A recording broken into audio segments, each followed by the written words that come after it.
Man'een Habashaa yookaan nafxanyootaa waldaa kubbaa miilaa Qiddus Giyoorgis Finfinneetti argamu. Artistoota Finfinnee keessatti gurmaa'anii jiran.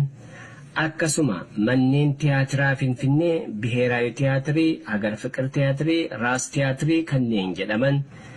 Weelliftoota biyyattii sadarkaa ol'aanaarra jirra ofiin jedhan.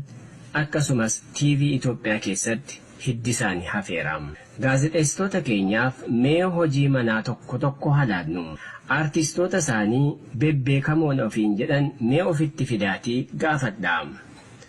Tokko Biheeraawi Tiyaatir, Hagar Fiqir Tiyaatir, Raas Tiyaatir maaliif Finfinneetti daanga'anii hafan?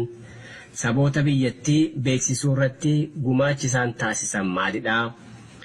Lammaffaa diraamaan yeroo hundaa TV'nis haa ta'u raadiyoon fiilmiin hojjetamee dhiyaatu maaliif yeroo hundaa ortodoksummaan keessaa mul'ata?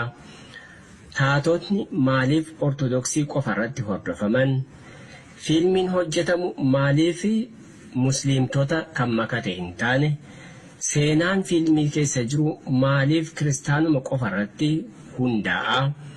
Hordoftoonni amantii adda addaa osoo jiranii maaliif gam tokkoon qofa cillaanfatee barreeffama, diraamaan hojjetama, sirbama?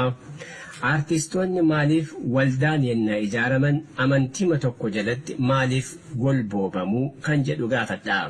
Gama sirbaanii ammoo yedaloon sirba baatii, ambaasal, anchi wayyee kanneen kana fakkaatan yeroo hundaa maaliif sirba amaaraa qofaan madaalamanii akka Itoophiyaatti bakka bu'anii badhaafamuu jedhaa gaafadha.